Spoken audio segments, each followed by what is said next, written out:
Progress.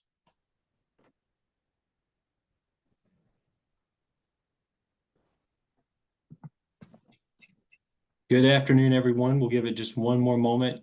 We had several people join right at the last minute. Hope you're all having a good day, productive day.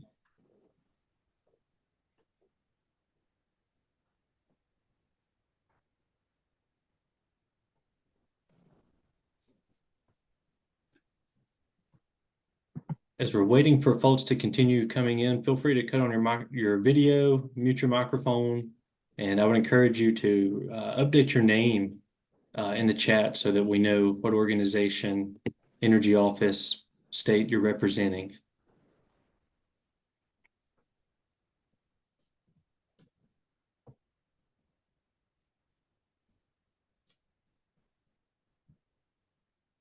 Still have people joining, so let's give it just a few more seconds.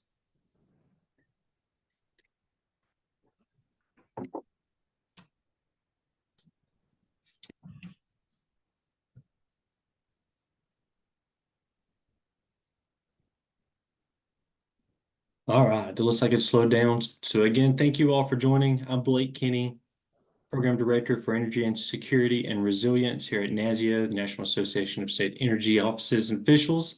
Today, we are pleased to have EIA join us for the first, and a few hopefully, Energy Security Foundational Data Education webinar series.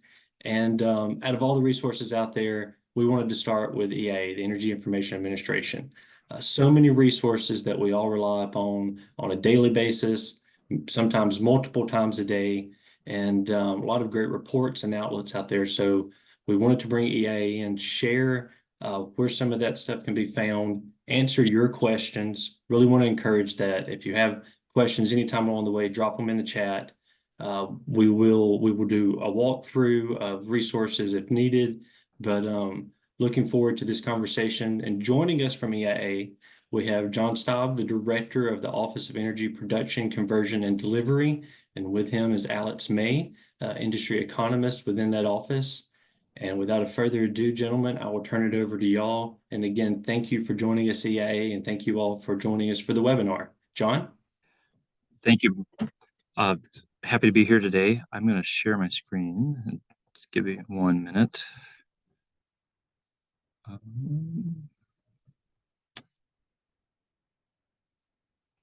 This one. All right. So I'm going to, is it okay if I just leave it in this mode? That'd be easier. Oh, let's do this. No.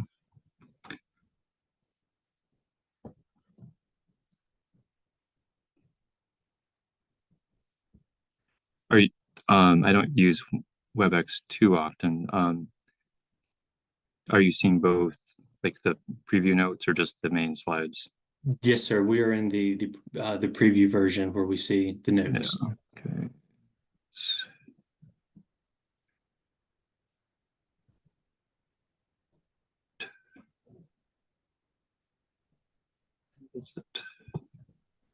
I think up in display settings, John, you can switch the view. Yeah, I'm trying to get there. I'm sorry. That's right.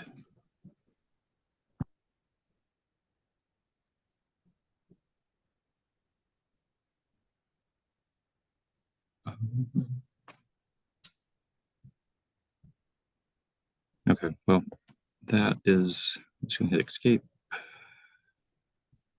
If you want to get back to the original version, John, within PowerPoint, we can continue with that. And folks, if you have trouble viewing that, let us know and we can adjust from there. Okay. I'll do that. All right. So I think you can see the screen now. And just feel free to interrupt as I'm going here. I'll talk a little bit and then show some examples, but I hope want to be very conversational and helpful. I'm sure most of you, or if not all, everyone knows what EIA's mission is in terms of being the Department of Energy's and U.S. government's official statistics agency for energy. And so our role is to collect information, produce information about energy markets in a impartial, independent, policy neutral approach. We have, a lot of stakeholders, a lot of different interests. And we've been over the past couple of years working to increase the focus of our energy program on topics that are rising in interest from our stakeholders. And so we're going to actually preview some new material today that's in a soft launch phase. So just quickly provide a few highlight pages that I use on a daily basis to do my work, and hopefully they're helpful pages for all of you in terms of finding information. There's a lot of information on our website, so that's a blessing and a curse in many ways.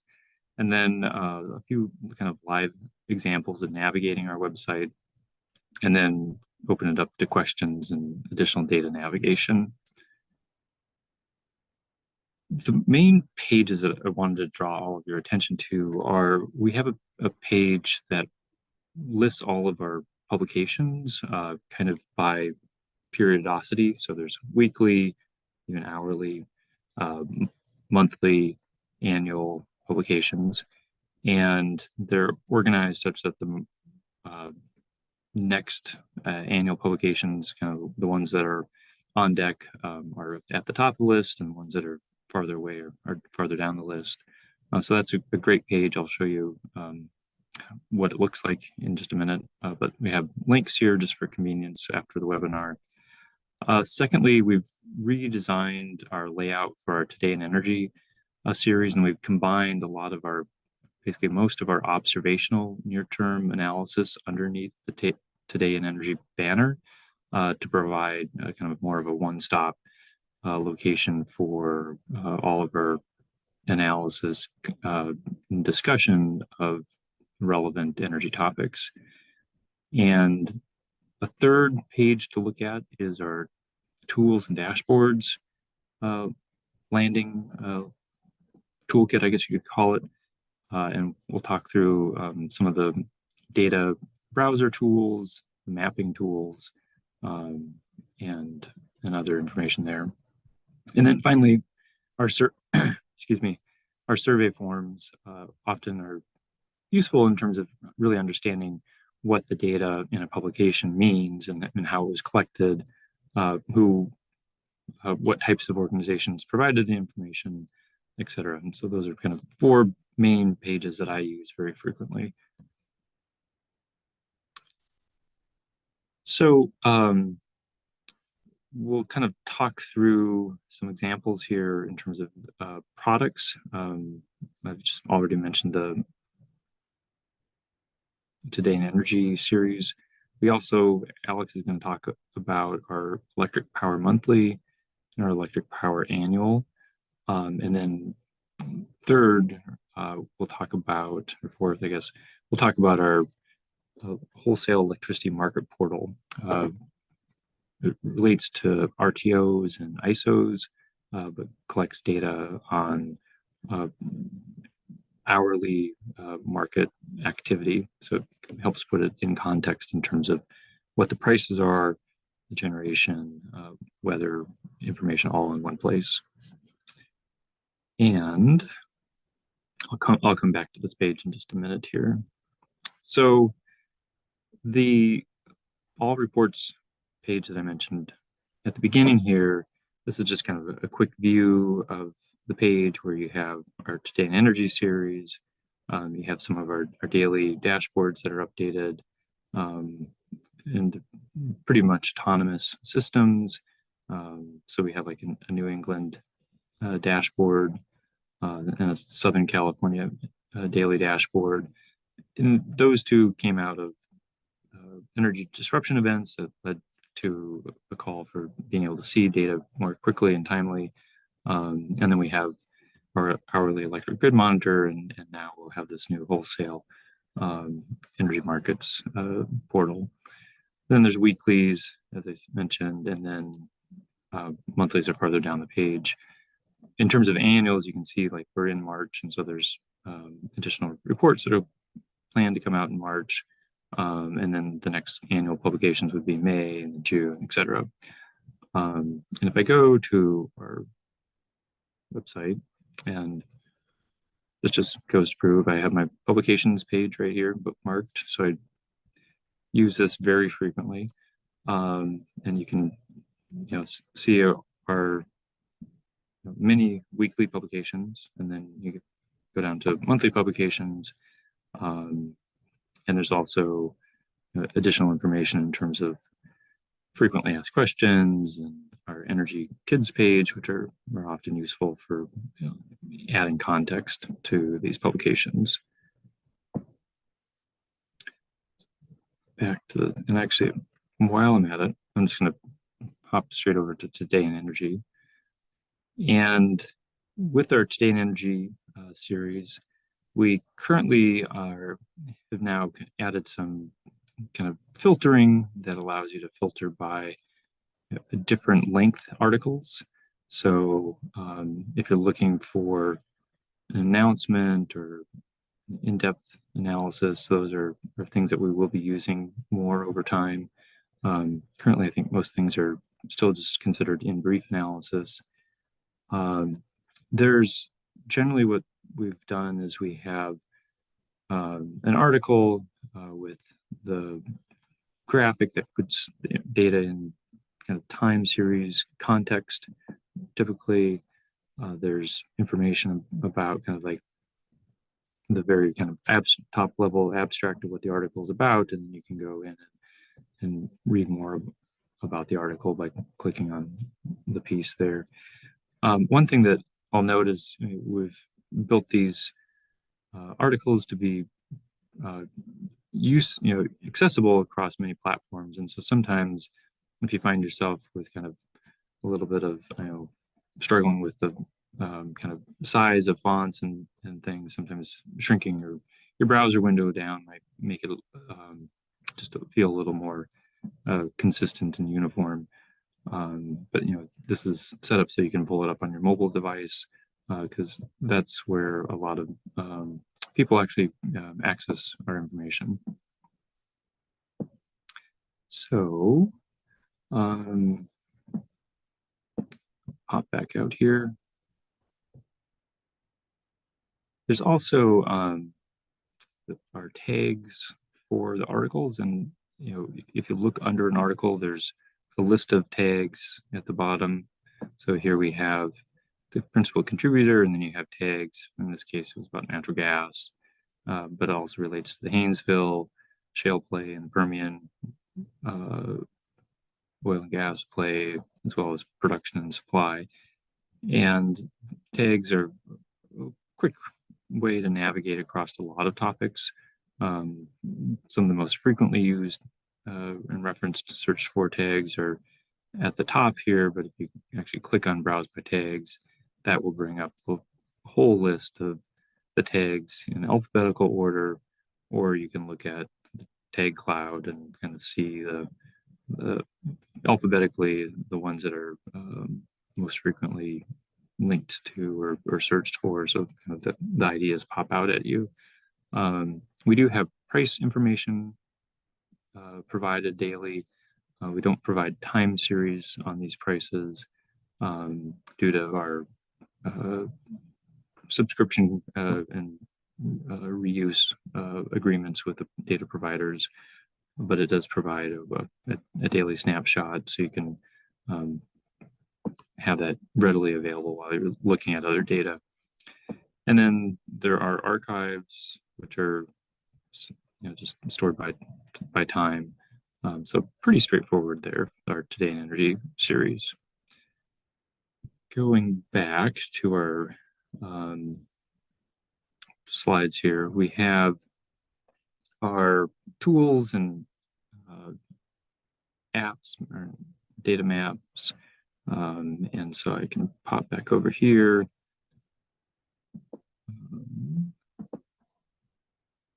Tools are also available up at the top in the pop-out menu. So we have our tools, and the default view just shows everything. But you can focus down on just one type, like if you want to look at maps. This provides access to our Energy Atlas system, which is very extensive and leverages the Esri platform. You can also look at tools for providing like the Excel add-in for bringing data from the API into your analytic tools in Excel. You can use it with the Federal Reserve, Fred, Excel add-in. In addition to, say, economic and energy data, there are tools for bulk data downloads and tracking crude oil imports. And then you have data browsers. So here's where we have our electric grid monitor, as well as a variety of data browsers related to, for example, our annual energy outlook, or coal, nuclear outages, really kind of a wide range of items here. And then dashboards. And so we'll soon have this new electricity dashboard that'll be available here. We also have a pretty new dashboard that was put together again on the Esri platform for residential energy consumption. So we can take a look at that later if anyone is interested in that. I'm seeing I have quite a few chats. Okay. So those.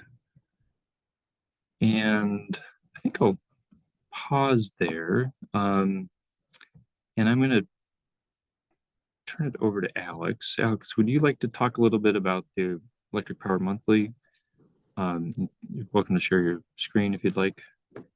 Yep, sure. Let me just get my screen set up. Make sure. Oh.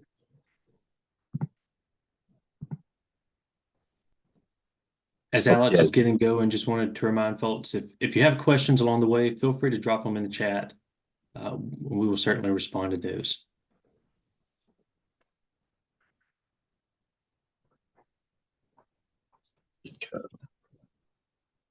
All right. So I'm going to mirror everybody for 2 seconds. All right, I'll move this over. All right. So you should see Looks good. My web browser right now. Yep. We can, Alex, if you could make the font a little bigger, it might be appreciated. Absolutely. Thank you. A little bit better. All right.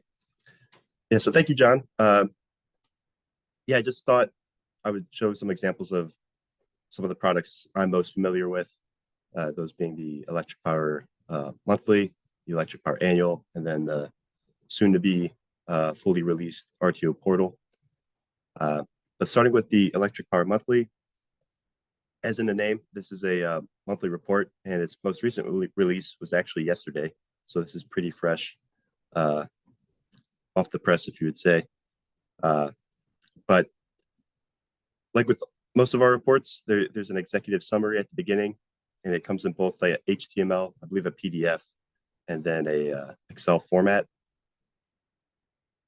Just open up the HTML version real quick, just because we're in a browser.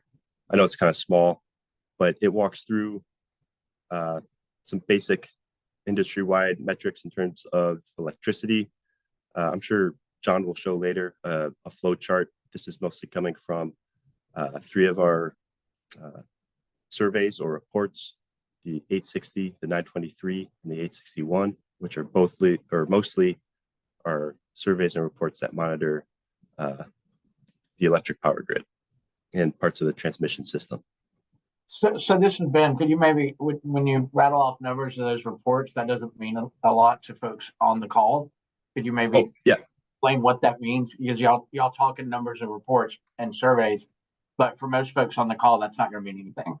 Yes. So the 860 is the electric generator report, which is a report or survey that basically collects engineering specifications from any generator that's connected to the grid and is over 1 megawatt in terms of power capacity. The 923 is the plant operations report, which basically measures and collects data on the generation that comes from power plants that report generators to us. And then the 861 is a report, I don't remember the name of it off the top of my head, but that one's aimed at utilities, and it basically collects data off of their connected customers and then certain metrics that utilities measure and track in terms of how they distribute electricity. But we could circle back to those if we have more questions after we go through some of these examples. But again, this Electric Power Monthly is just like a monthly aggregation of data collected from those surveys. So instead of having to look up at the individual data collected individually, you could come here and then see a nice aggregate view of it if you're just interested in specific data elements. So here, it's mostly comparing this past month, which gets kind of confusing here. This is January data in the March, what we would call the March version of the EPM. So there's usually a 2-month, 3-month lag in the data that we publish. So this is all just reflecting data from the beginning of the new year, which was released yesterday. And then it compares it again to data released at that same time in the previous year. And it does some percentage change calculations across energy sources. And this example here is that generation, 1,000 megawatt hours in the month of January itself compared to the month of January from the last year, and then some percentage change tabulations there. And again, it's a pretty robust report. I'll go down to another example, which might be more relevant for this audience. We have one of my favorite tables, the net summer capability of utility scale units, meaning those over 1 megawatt by technology, by state. And this basically just shows how much capacity is operational within each state by energy source. Now, renewable sources and fossil fuels are broken down in other tables, so you can see more of a breakout of these categories in the following tables. But again, we have aggregates here by state and then by region. And then as you go across the rows, or sorry, across the columns, you'll see it by different energy sources, and then a total, obviously, all the way in the right.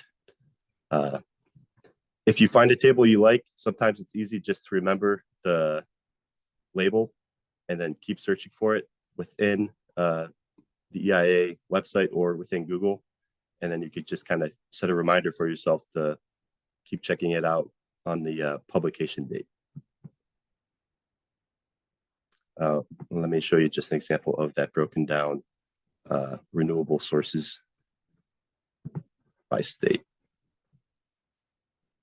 And then here we go with more specific data on energy sources that are renewable, again, by the same groups, states, regions, and then across the columns, we have those energy groups.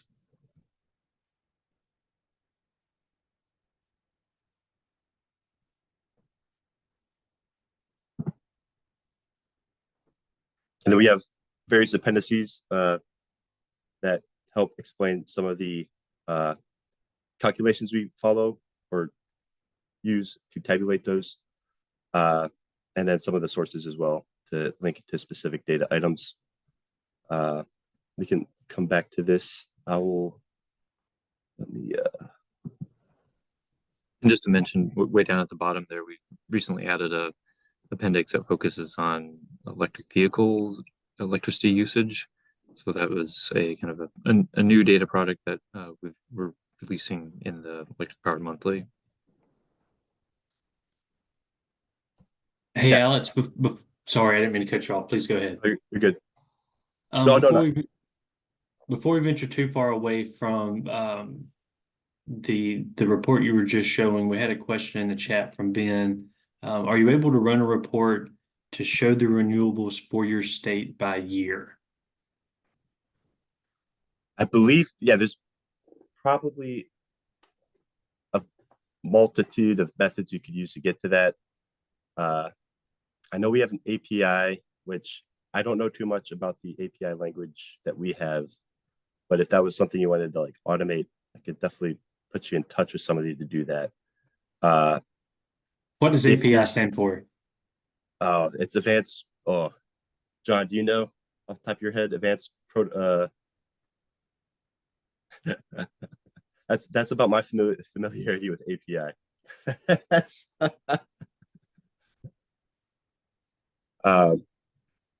but I do know we have one available. Application Programming Interface. Yeah, so it's a more, if you're a heavy, I would say, data user, you would probably want to use something with that method. If you're just doing a one-off analysis, I would probably use, what was the question again? What was the state renewable? Capability to run a report to show the renewables for your state by year. So I'll explain. So partly our energy security plans have to have energy profile data for the state. A lot of times we get asked, what does that renewable sector look like in more detail? And so I was wondering if that data could help us get to that in an easier way. Yeah, so there's, I don't know if it would, there's definitely a way to do that. And I would probably reference the, let me see if it's posted here, the generator inventory file that should be posted with the release. We have the detailed data files down at the bottom too. Yep. So probably be, that's the, we want the monthly. If you're just looking at capacity, I would probably use the 860 monthly, which here I'll go.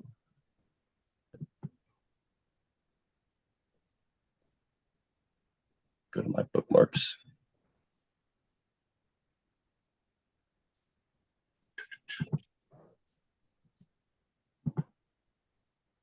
And then this is basically a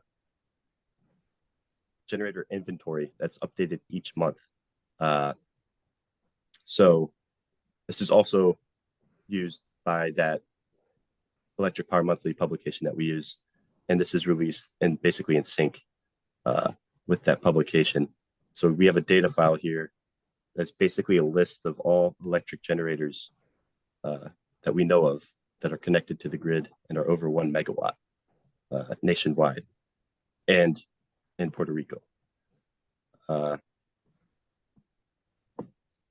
But if you wanted to see a time series or create a time series, I would probably go here and then just use some Excel manipulation and then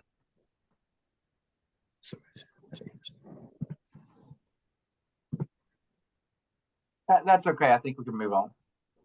Yeah, it's just a list. You can create a pivot table, sort of create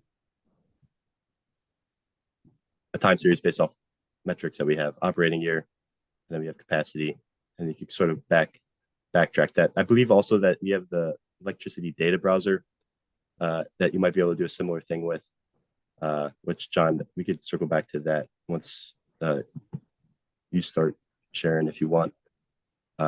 Just one note there, often the API is a way to access a lot of the data, but not all of our data is in the API system, just because, for example, like this electricity data is just so voluminous and that we haven't taken the time to put it into the API. So it's a little bit of, exploring and finding, certainly reaching out to our electricity kind of group inbox would be a good way to answer specific questions on that. Alex, maybe we should show the one or two things on the electric power annual here and then look at the wholesale? Yeah. So electric power annual is very similar to the monthly, except it's just an annual aggregation of all the data instead of monthly intervals. Again, we'll go to a similar group. Tables are labeled a little bit differently. We'll look at net summer capacity. We have the annual aggregation for a year. Since we're still collecting 2023 data, because we have to wait for the calendar year to end to collect that data, we have 2022 data published, and then it's again in comparison to the previous year, which would be 2021, in this table specifically. So again, we have broken down by state. You kind of see the growth over a year as it relates to that energy group by state. But yes, just in the sake of time, we can move to the one of our newer products that we'll be releasing. Let me go back a step. This is our wholesale electricity market portal. I don't know everyone's familiarity with wholesale electricity markets, also known as RTOs or ISOs or independent system operators or regional transmission organizations. But if you're in a state that's in one of these markets, you might be aware of it. But this is basically a product that scrapes or collects data from those market websites and then collects it and gathers it here in one location and in a dashboard format to try and simplify its accessibility and its ability to be viewed. So just for example, we could go to the ISO New England or Independent System Operator for New England and look at this dashboard. This is, I think, by default, basically set up over 2 weeks of data. There's a map of the region here that it's being measured for or collected for, or the region for which ISO New England operates.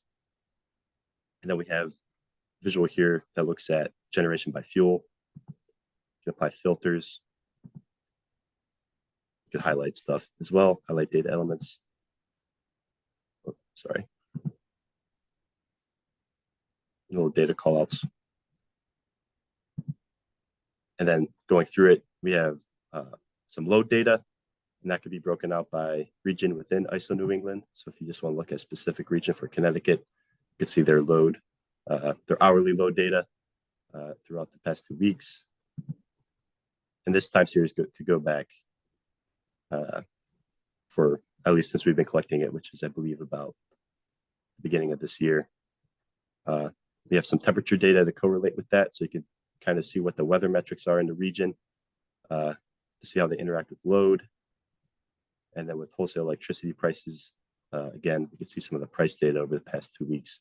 And again, you can filter it based off of the load zone within ISO New England. So for Connecticut, it's solely look at those.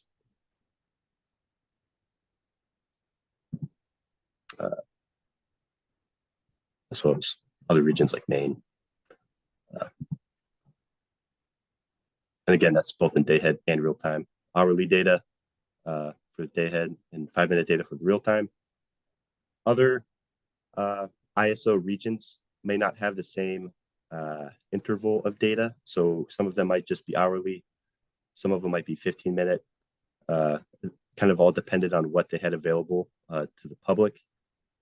But again, we just basically collected that data from their websites and then re-aggregated it here. You can also look at specific days if you're interested. So we could just look at yesterday's market activity, and I'll kind of adjust all the visuals accordingly. So we see temperature and then some price data just throughout the day.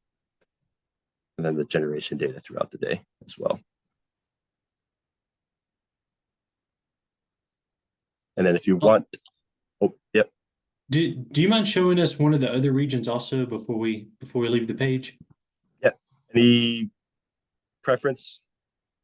Let's check out NASEO. Nice. Okay.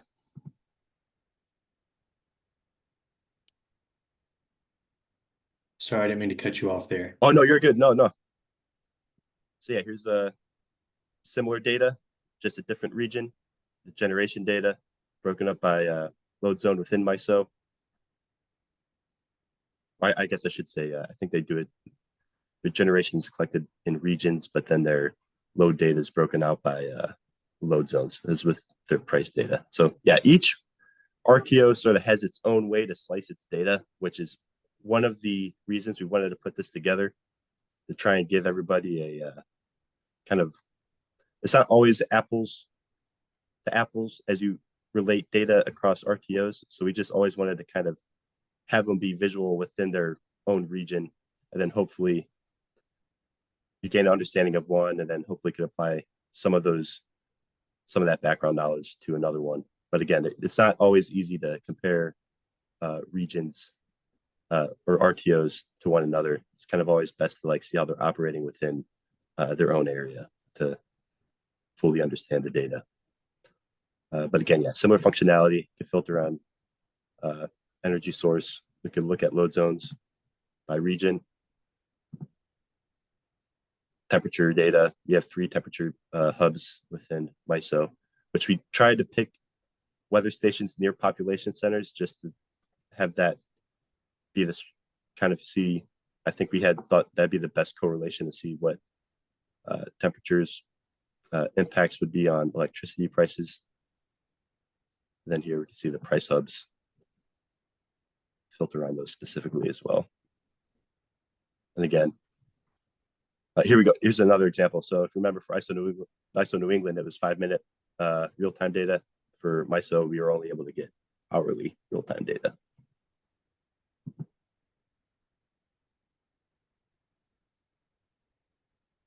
But we have a historical, I guess, an archive of this data as well. So if you want to get more into the weeds of the data, we have CSV files available. We have it broken up in quarterly files, and we have the data that's published here. So we have 5-minute real-time price data by quarter. Then we have some annual data down here, the day ahead, locational marginal price data. And then I think we have the temperature data as well. So if you want to get more into the specifics and create your own visuals with it, we at least have that available for download. Or if for some reason the dashboard's down, we'll have a source that you could always reference for historical data. And then, John, I also wanted to show maybe some state energy profile stuff. I know it's a beta product, meaning that it's not technically fully released. But if you're looking for, I would say, some fun energy facts about your state or some interesting data elements, I think it's a cool way to kind of get some, at least an awareness of what's going on energy-wise within your state. So we could pick, let's pick Kentucky. And then you just get some quick aggregate breakdowns. Got electric power sector consumption by source, and end use sector, what percentage of demand that makes up, and then some listed facts. Again, these are updated last September, and we have a quick table here. Some interesting metrics and selected rankings, and then other sources as well. And I think there should be a link to at least some internal publications within EIA.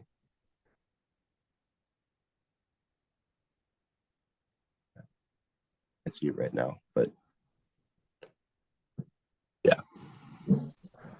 But John, I'll hand things back over to you, John, if you want to go through those flow charts to kind of show the scope of the data we collect at EIA. Sure.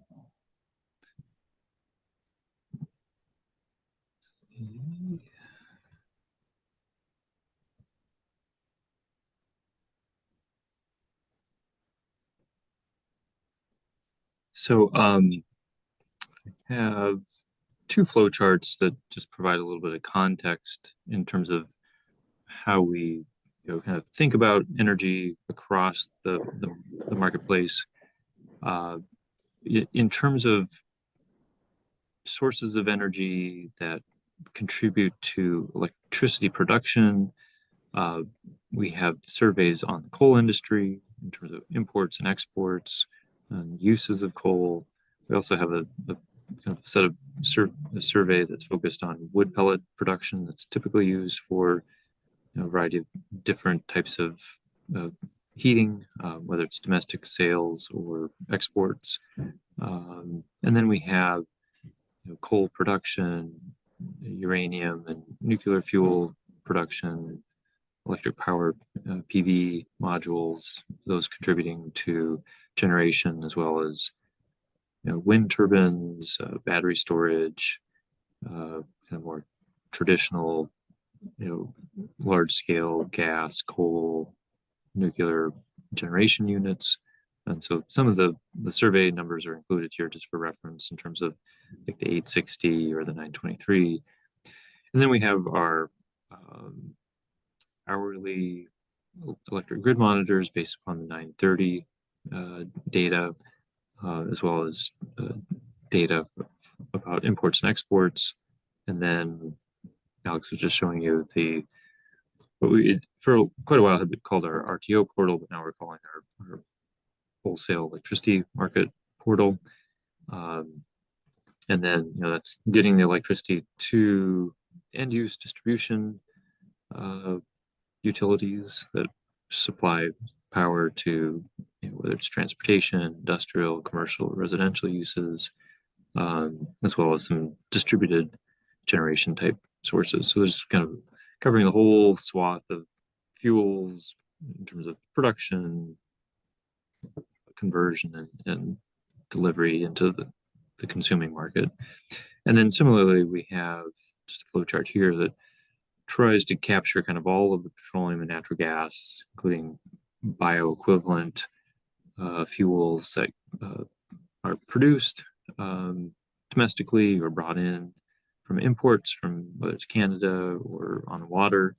And then once it's in the US, how it flows through pipelines and rail, and ultimately through the refinery sector, and then to products and terminals for whether it's blending or actual delivery out to the retail stations for the liquid fuels, to airports. And then kind of similarly, you have your natural gas flows coming through to your gas processing plants, fractionators, and then you have trade in terms of gas leaving the US through exports, and then which is kind of popping up here on the top, and then to mainline sales, local distribution companies, and biofuels kind of popping through here. There are a couple of surveys here that are currently suspended, and we'll be discussing them in a forthcoming Federal Register notice. Every 3 years we do a review, a public comment period on the surveys that we're operating, changes we propose to make to be efficient with respondents' time, so trying to keep the burden hours as reasonable as possible. We're always thinking about how other data might be collected by other federal agencies or state governments, and trying to leverage those additional data sources. In the case of the 782, those surveys were impacted by hardware outage back in 2022, June of 2022, and the systems that they were, and the code that was stored on was pretty old. It had kind of been carried along in little boxes, basically. And as we looked at what the options were for bringing those back, one thing that was in terms of kind of thinking about like why haven't they been brought back? One is just the expense of reconstituting those environments. They had existed in pretty old code, actually COBOL, mainframe type code, and so that was just part of it. But then, in terms of they were very much focused on kind of state geographies on a monthly basis, and in thinking about how to best support energy disruptions and kind of those kind of energy security issues,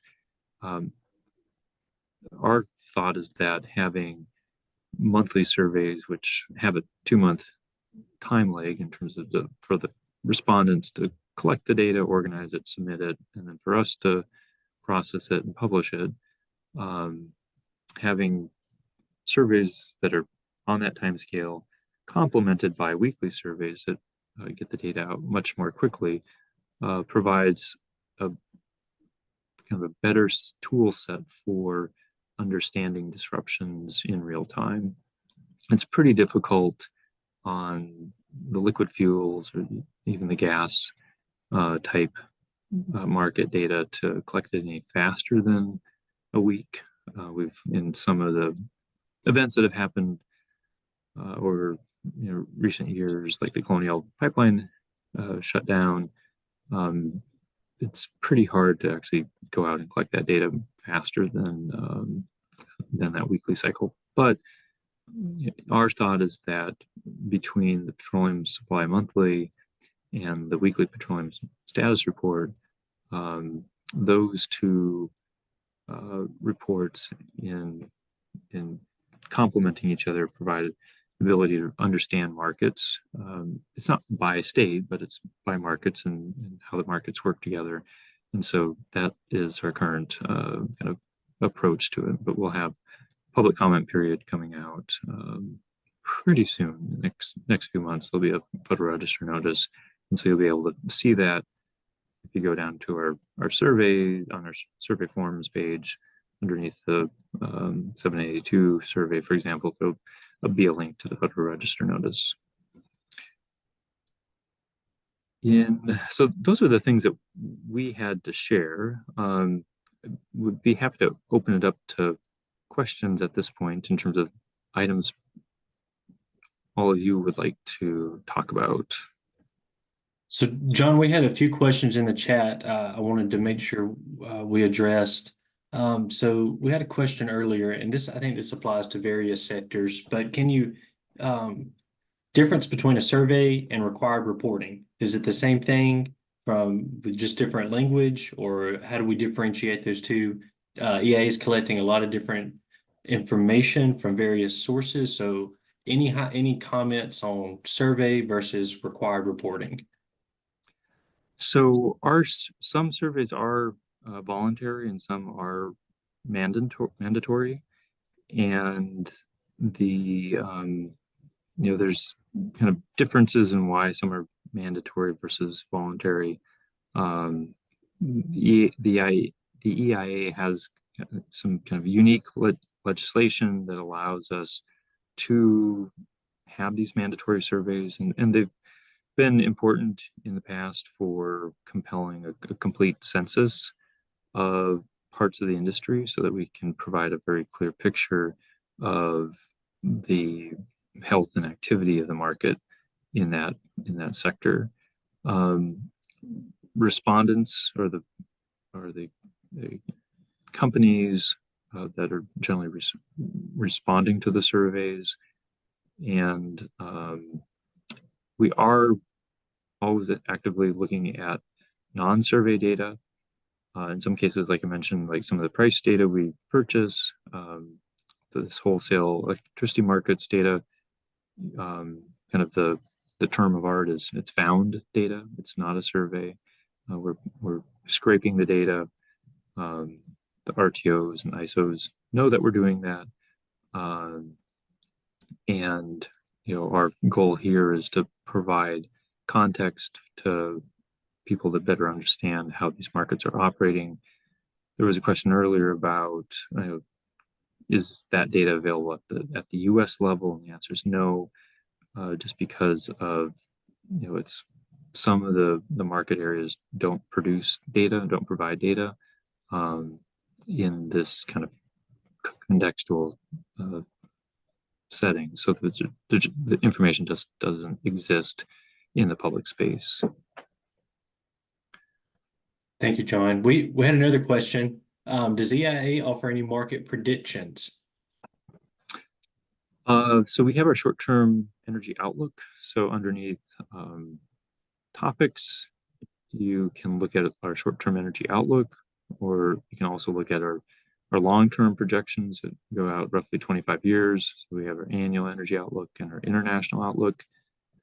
For the short-term outlook, that is kind of filling in recent history after from kind of 2 months ago, where the main monthly surveys end, and then forecasting with econometric and other kind of types of models, looking at what GDP, for external GDP forecasts and assumptions about prices in the oil and natural gas markets, as well as kind of weather expectations. Those all contribute to our short-term forecast. And so you have data here that provides, you can look at the full report, which is text and charts, or you can also look at download spreadsheets that have all of the table data or all the figure data.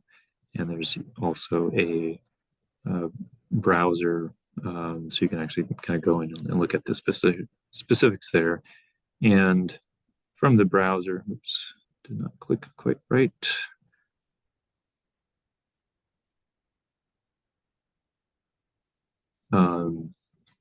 Here's a place where there are these little key symbols. And so if you were to click on a key there, this will kind of show you the code that will get you to the right location for that data. So this is a key that can be used to get to specific, in this case, it's annual US crude oil production in millions of barrels per day. But there's a variety of ways to filter the data and organize it. Had another question come in the chat, John. Will EIA require utilities and cooperatives to report distribution grid reliability metrics according to IEEE standards in the future? Right now, they are not standardized in 861. So I don't know. I'd have to talk to the subject matter experts who work on that. Glenn McGrath would be a good person to speak with. You're always welcome to reach out to our electricity mailbox. And Alex, what is that address? We can drop that in the chat.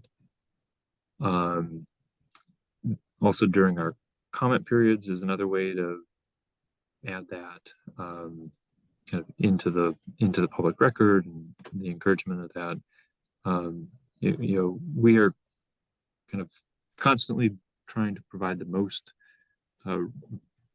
value to the American people with the resources that we have, and so not all things that are proposed or mandated by different organizations necessarily become part of our data that we produce.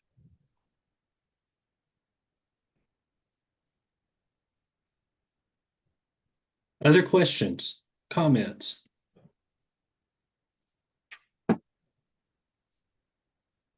We've covered a lot of information, and there's 100 times more out there.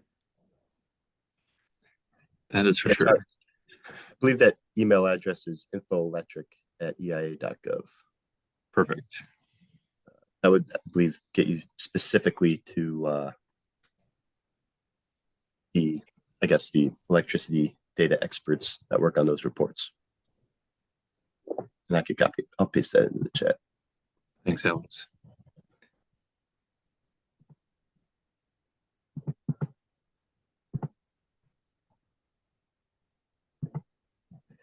Also, our monthly energy review has, remembering now, the one of the questions in chat asked about charging, like number of charging stations, and that data is in our monthly energy review.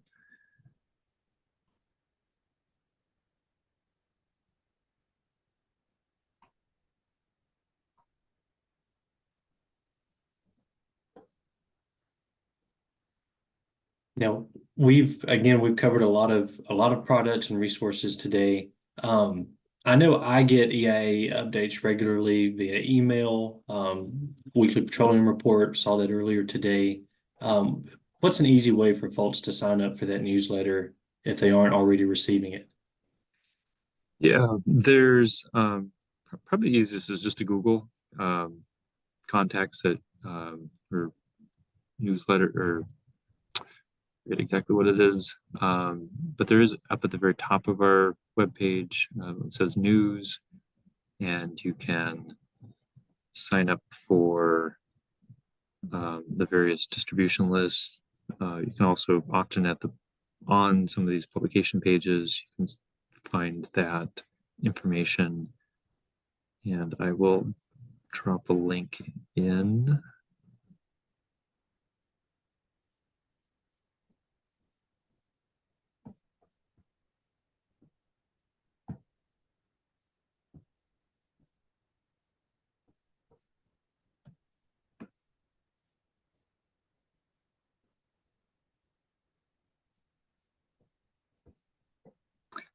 They're typically kind of on the right hand side. They'll say like sign up for email updates, and I can share my screen again.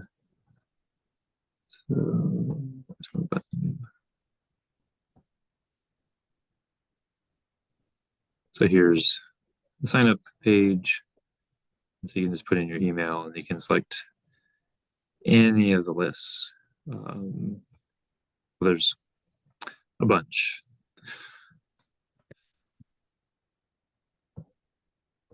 So as we're coming up on time, I want to review. Alex, I saw you come off mute. Did you have a comment?